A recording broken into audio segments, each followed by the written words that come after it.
Hello students, welcome back to the channel. We are here with another video with class +2 जो हम chapter कर रहे हैं उसका नाम है Problem of Deficit and Excess Demand. Already we have started the chapter. We have done some topics such as your voluntary and involuntary unemployment, and we have also done full employment equilibrium and underemployment equilibrium. जो हम आज करने वाले हैं वो है आपका full employment and natural unemployment. अब देखो फुल एम्प्लॉयमेंट क्या होती है. फुल एम्प्लॉयमेंट एक ऐसी सिचुएशन है जहाँ पर जो इंसान काम करना चाहता है plus he is able to work, उसको काम मिल रहा है. ठीक है, टेक्निकली ये सिचुएशन किसी भी इकोनॉमी में पॉसिबल नहीं होती है कि जहाँ पर जो इंसान काम करना चाह रहा है उसको काम मिल भी रहा है. This is practically not possible. ठीक है, लेकिन फिलहाल इसमें क्या है आपका जो हम पढ़ने वाले हैं वो ये होता है कि जो इंसान who is willing to work at a particular wage rate, ठीक है, डेली बेसिस पे अगर 300 रुपये वो अर्न करना चाहता है तो 300 रुपये उसको मिल रहे हैं. एक ऐसी सिचुएशन को हम बोलते हैं फुल एम्प्लॉयमेंट. देखो definition refers to the situation when all those who are able to work and are willing to work are getting jobs. ठीक है, अब इसमें एक चीज और है कि जितनी इकोनॉमी डिमांड कर रही है लेबर की उतनी उनको सप्लाई भी मिल रही है. मतलब अगर उन्हें 100 नंबर ऑफ पीपल चाहिए तो 100 आर अवेलेबल फॉर देम. ठीक है, वही बात है कि who are willing to work and getting jobs. Second situation, secondly क्या लिखा है इसमें, it does not mean that full employment never implies a situation of zero unemployment. अब देखो इसका मतलब ये है कि फुल एम्प्लॉयमेंट का मतलब ये नहीं है कि आपकी किसी भी इकोनॉमी में किसी भी देश में अब अनएम्प्लॉयमेंट रही ही नहीं है. ऐसा नहीं होता. फुल एम्प्लॉयमेंट का मतलब ये होता है कि जितनी आप लेबर चाहते हैं उतनी आपको मिल रही है. ठीक है, लेकिन उस बीच में जो लोग अपनी जॉब स्विच करना चाहते हैं, for example a person is working in KFC, वो चाहता है कि अब वो किसी और कंपनी में ट्राई करे, तो वो KFC को छोड़कर अब डोमिनोज में काम करना चाह रहा है.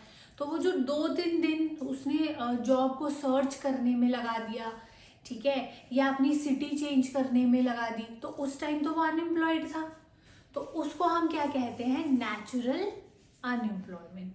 ठीक है, एक और सिचुएशन देखो, जैसे हम एक सिटी में हैं, ठीक है, वहां हम काम कर रहे हैं, अब हम किसी और सिटी में मूव कर रहे हैं तो मुझे वहां की जॉब छोड़कर किसी और सिटी में जॉब करनी पड़ेगी या सर्च करनी पड़ेगी.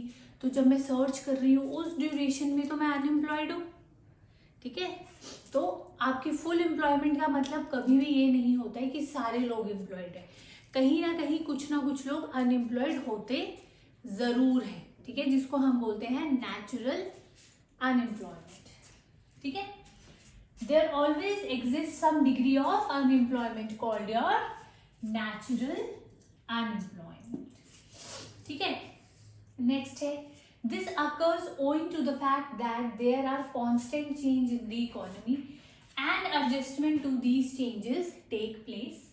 While adjusting are occurring, some people continues to remain unemployed. ठीक है, वही चीज़ है कि आपकी टेक्नोलॉजी बदल रही है. ठीक है, टेक्नोलॉजी अगर चेंज हो रही है तो कुछ कंपनीज क्या होती है, शट डाउन हो जाती है. तो शट डाउन की वजह से जब लेबर किसी और कंपनी में मूव कर रही है या किसी और न्यू प्लेस पे मूव कर रही है तो वो क्या हो रहा है वहाँ पर, ठीक है, एडजस्टमेंट हो रही है, एडजस्टमेंट अकरिंग हो रही है. तो उस ड्यूरेशन में भी क्या है, वो लोग अनएम्प्लॉयड है. ठीक है, next, this is a situation of frictional and structural unemployment in the economy. जब आपके चेंजेस आ रहे हैं, एडजस्टमेंट हो रहे हैं, तो उन एडजस्टमेंट्स को आपका एक सेकेंड नेम दिया है, वो है आपका frictional unemployment and structural unemployment. अब है आपका फ्रिक्शनल अनएम्प्लॉयमेंट.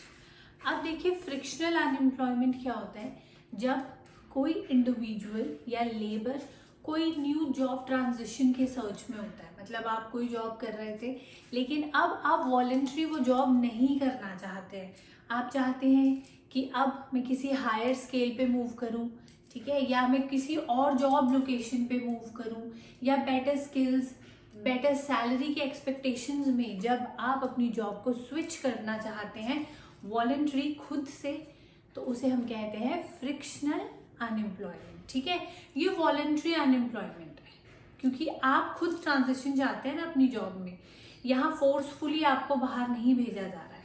ठीक है, क्या है, this is unemployment associated with changing of jobs in dynamic economy. अब देखो, with time you wanted to get better opportunities in life, ठीक है, इसलिए आप चाहते हैं कि जॉब आप बदले। अब इसके मल्टीपल रीजंस हो सकते हैं, तो एक रीजन हो सकता है इमोबिलिटी ऑफ लेबर। इसका मतलब ये होता है इमोबिलिटी ऑफ लेबर का, इसका अब देखो इमोबिलिटी ऑफ लेबर, इसका क्या मतलब होता है, जब आप अपनी ज्योग्राफिकल बाउंड्रीज से बाहर नहीं जा पा रहे हो, मतलब जहां आप करंटली रह रहे हो, जहां आप करंटली जॉब कर पा रहे हो, आप सिर्फ वहीं जॉब कर सकते हो, कहीं और अपने शहर को छोड़कर नहीं जा सकते। तो अब क्या है, आप जहां पर हो वहीं पर आपको जॉब ढूंढनी है, सब कुछ वहीं पर करना है।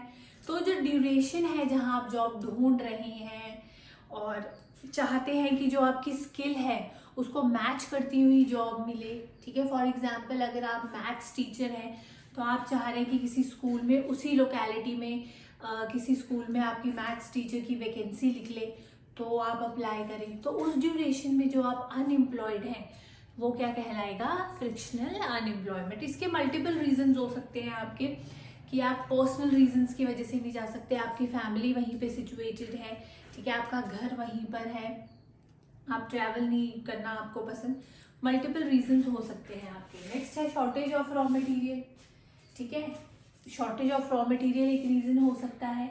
Lack of information regarding job opportunities. अब देखिए ऑनलाइन प्लेटफॉर्म्स आर देयर, ठीक है, जहाँ पर आप अपनी naukri.com है, हायरिट है, मल्टीपल आपके इंटरनेट पर आपको प्लेटफॉर्म्स मिल जाएंगे जहां आप अपनी स्किल्स डाल सकते हैं, एजुकेशन क्वालिफिकेशन डाल सकते हैं, और फिर आपको आप ही के एरिया में वो जॉब्स रेकमेंड करते हैं। ठीक है, तो कुछ अगर आपके बहुत रूरल एरिया से लोग बिलोंग करते हैं तो उनको इतनी नॉलेज नहीं होती है इस चीज़ के बारे में, तो वहाँ पर क्या है, लैक ऑफ इंफॉर्मेशन है। ठीक है, अगर उनको भी ये चीज़ पता लग जाएगी कि ऐसा ऐसा होता है तो वो भी सर्च कर सकते हैं। तो जब तक आपके पास वो इन्फॉर्मेशन नहीं है उस ड्यूरेशन में भी आप अनएम्प्लॉयड हैं। ठीक है, wear and tear of machines etcetera. अब किसी कंपनी में आप जॉब करते हैं, वहाँ पर कंस्ट्रक्शन वर्क चल रहा है, न्यू टेक्नोलॉजी इंट्रोड्यूस कर रहे हैं, तो उन्होंने कुछ ड्यूरेशन के लिए लेबर को हटा दिया है। ठीक है, तो वो भी आपकी फ्रिक्शनल अनएम्प्लॉयमेंट हो सकती है। ठीक है, ये वॉलंटरी अनएम्प्लॉयमेंट आप इसको कह सकते हैं। अब नेक्स्ट आता है आपका स्ट्रक्चरल अनएम्प्लॉयमेंट। अब देखिए, आप किसी पर्टिकुलर स्किल में प्रोफेशन है आपका, ठीक है, और पर्टिकुलर स्किल आपकी एक बहुत अच्छी है, जैसे फॉर एग्जांपल आप गिटार बहुत अच्छा बजाते हैं, ठीक है, एक म्यूजिक टीचर बनना चाहते हैं आप, पर किसी स्कूल में आपने अप्लाई किया है, वहाँ पर वो लोग बोल रहे नहीं हमें म्यूजिक टीचर नहीं, हमें डांस टीचर चाहिए। तो वहाँ पे क्या है, जो आपकी स्किल है और जो उनके पास अवेलेबिलिटी ऑफ वैकेंसी है वो दोनों मिसमैच्ड है। तो इसका मतलब स्ट्रक्चरल अनएम्प्लॉयमेंट का मतलब होता है कि जब आपके पास जो स्किल है और अवेलेबिलिटी ऑफ जॉब जो आपको मिल रही है वो दोनों मिसमैच्ड हो और उसकी वजह से आप अनएम्प्लॉयड है, तो वो कहलाता है आपका स्ट्रक्चरल अनएम्प्लॉयमेंट। ठीक है, एक और एग्जांपल समझते हैं। आजकल न्यू टेक्नोलॉजी है, मान लीजिए कोई आपका हैंडीक्राफ्ट वर्क होता है जहाँ पर कोई इंडिविजुअल या ग्रुप ऑफ इंडिविजुअल्स हाथ से कढ़ाई करते हैं। ठीक है, अब उनको वही आती है, पर अगर आप उनको वही चीज़ मशीन से करने को दें तो वो इतनी इजीली नहीं कर पाएंगे क्योंकि उनको टेक्नोलॉजी का पता ही नहीं है।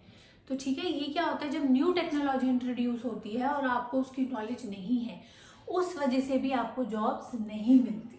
ठीक है, देखो firstly it is associated with structural change in the economy, ठीक है, न्यू टेक्नोलॉजी इंट्रोड्यूस हो रही है। अब जरूरी नहीं है कि सबको न्यू टेक्नोलॉजी आए, ठीक है। अब for example I have a habit of writing on white board, ठीक है। अब सडनली अगर मुझे कोई स्मार्ट बोर्ड यूज करने को दे दे जो मैंने कभी पहले यूज नहीं किया है, तो मुझे उसको यूज करने में डिफिकल्टी आएगी, ठीक है, मैं उसको यूज नहीं कर पाऊंगी, ठीक है। तो इस वजह से क्या होगा, मे बी मुझे हायर ना करें कि आपको न्यू टेक्नोलॉजी यूज करनी नहीं आती है, वी वांट अ टीचर जिसको न्यू टेक्नोलॉजी आती हो, ठीक है।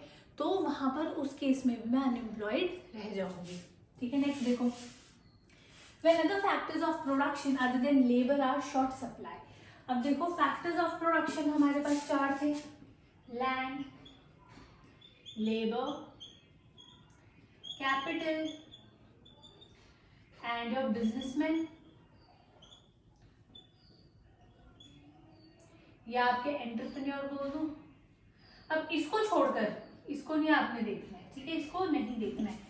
अब बचे ये तीन फैक्टर्स, जब इनकी शॉर्टेज हो, मतलब आपके पास आप चाहते हैं कोई इंडस्ट्री बनाना या कुछ भी आप बनाना चाहते हैं, उसके लिए आपके पास जगह नहीं है, तो वहां पर क्या हो रहा है, आपकी एम्प्लॉयमेंट या आप नहीं काम कर पा रहे हैं, ठीक है।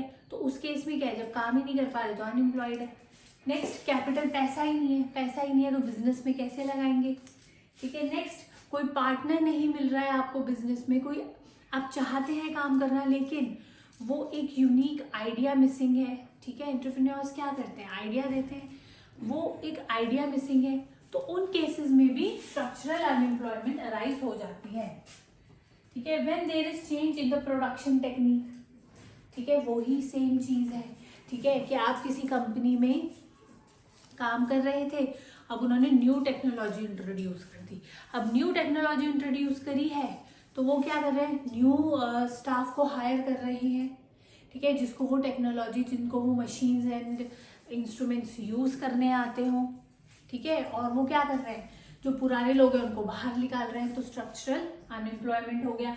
Next, when labourers lack expertise of new emerging industries, ठीक है। अब कोई न्यू इमर्जिंग इंडस्ट्री आपके एरिया में खुली है, आप चाहते हैं कि हम अप्लाई करें, लेकिन due to they need people जिनको न्यू टेक्नोलॉजी यूज करनी आती हो या कोई स्पेसिफिक प्रोफेशनल डिग्री उनके पास हो जो आपके पास नहीं है, तो उस केस में भी आपका स्ट्रक्चरल अनएम्प्लॉयमेंट अराइज हो जाता है, ठीक है।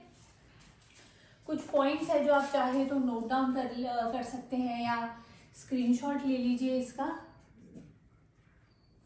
बाकी हर चीज इसमें हमने कवर अप कर ली है, अगर फिर भी आपको कोई डाउट है तो आप कमेंट सेक्शन में पूछ सकते हैं। यहाँ पर आपका types of unemployment cover up हो चुका है यहाँ तक।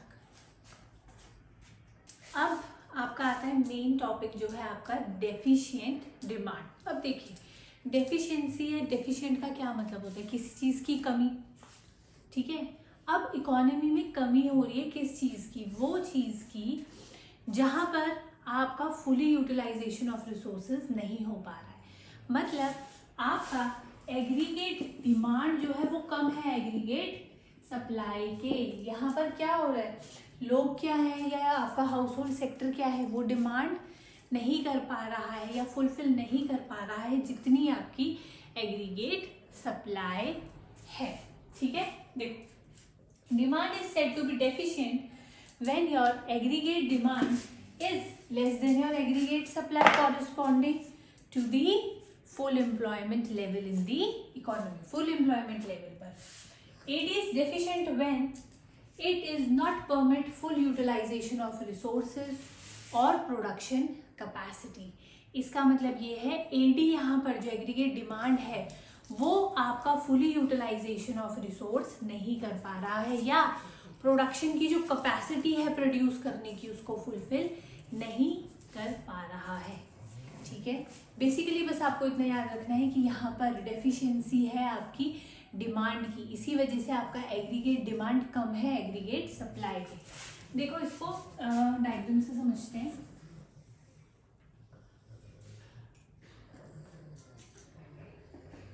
एडी और एएस हम यहाँ बना लेंगे, वाई एक्सिस 0 x, यहाँ पे आप इनकम ले लीजिए, आउटपुट ले लीजिए, कुछ भी ले लीजिए, ठीक है।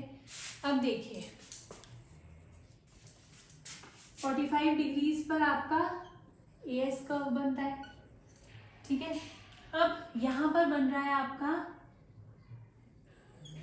एग्रीगेट डिमांड, ठीक है। एग्रीगेट डिमांड यहाँ बन रहा है, और जहां पर ये दोनों मीट कर रहे हैं वो क्या था, आपका इक्विलिब्रियम पॉइंट था along with your full employment level. यहाँ पर आपका क्या है, फुल एम्प्लॉयमेंट लेवल भी है,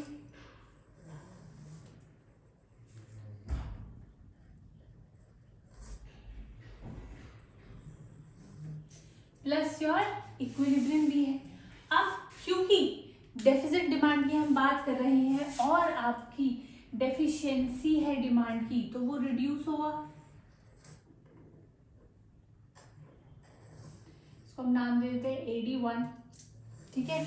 अब जो आपका न्यू इक्विलिब्रियम पॉइंट, ये न्यू मीट आउट पॉइंट बना है, वो है E1, ठीक है।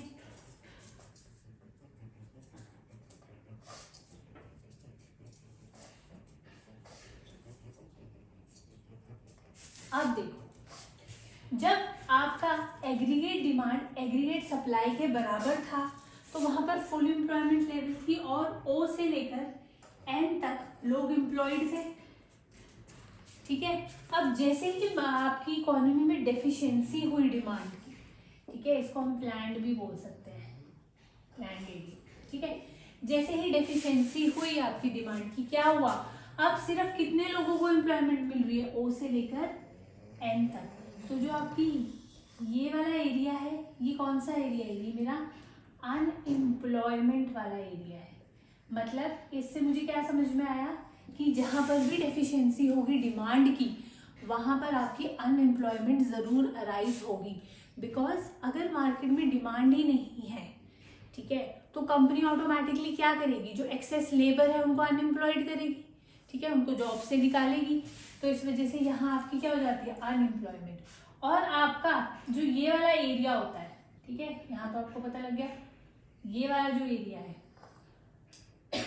ठीक है, आपका एग्रीगेट डिमांड और आपका डेफिसिट डिमांड प्लान्ड एडी के बीच वाला जो एरिया है, ये आपका कहलाता है डेफिशिएंट डिमांड।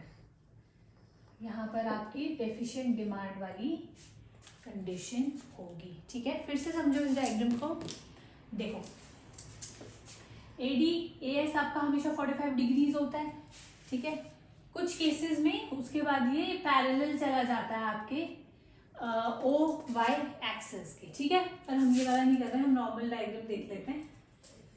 45 डिग्रीज है, एडी ने आपका कट किया। अब एडी ने इसको जहां पर कट किया है वो है आपकी इक्विलिब्रियम पॉइंट, जहां पर आपका फुल एम्प्लॉयमेंट लेवल भी है,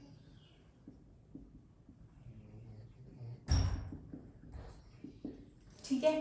अब क्योंकि मार्केट में डेफिशिएंसी हो चुकी है तो आपका एडी डाउनवर्ड जाएगा, कब तक, जब तक इक्विवेलेंट ना वो हो जाए या इक्विवेलेंट करने की वो कोशिश करेगा, तो वो नीचे रिड्यूस हो रहा है। अब आपका न्यू इक्विलिब्रियम पॉइंट बन रहा है, ठीक है, जो बना आपका E1।